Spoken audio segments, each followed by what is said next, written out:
Hello everyone, हमारा question है in the modern periodic table there are the metals among the first 10 element.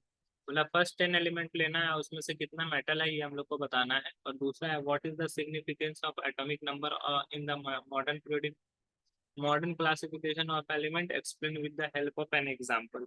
और उसी को example के थ्रू हेल्प करके समझाना है। तो देखो, पहले 10 एलिमेंट का हम लोग पहले नाम लिख लो। तो 10 एलिमेंट में हाइड्रोजन आता है, helium, lithium, beryllium, boron, carbon, nitrogen, oxygen, chlorine और नियोन। ये हमारा 10 एलिमेंट है। अब 10 एलिमेंट में हम लोग को बताना है कि कौन कौन मेटल है, कौन कौन नॉन मेटल है।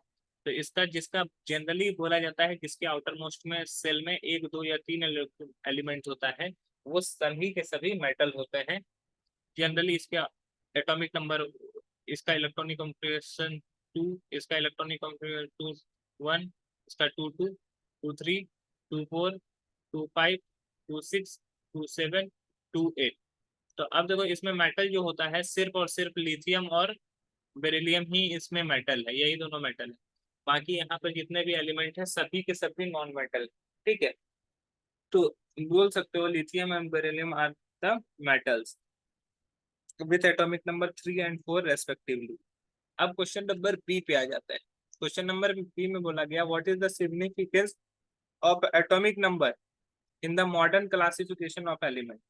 तो real signification of atomic number in the modern periodic classification in the related the periodicity in the properties of element to the periodicity of in their electronic configuration। तो हम लोग लिख सकते हैं periodicity periodicity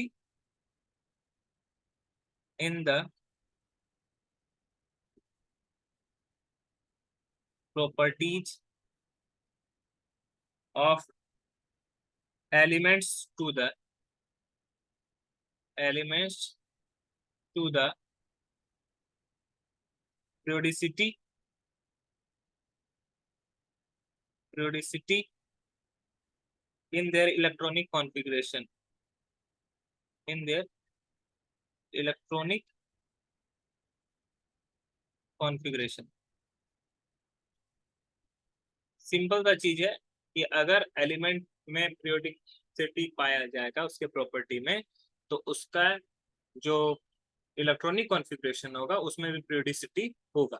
जैसे हम लोग एग्जांपल लेते हैं लिथियम एंड सोडियम का। तो लिथियम का अगर periodicity लिखें तो ये सॉरी, इसका जो अगर इलेक्ट्रॉनिक कॉन्फ़िगरेशन लिखें तो 2 1, इसका 2 8 1, और उसके बाद हम लोग पोटेशियम अगर ले लें तो 2 8 8 1। तो सभी में देखो कि वैलेंस सेल कितना है, वैलेंस सेल इक्वल है। तो सभी में वैलेंस सेल इक्वल है, तो इसका पीरियोडिक फंक्शन भी एक ही जैसा होगा और ये एक ही जैसा प्रॉपर्टीज भी रखे। आई होप ये क्वेश्चन आपको समझ में आया होगा। That's all, thank you.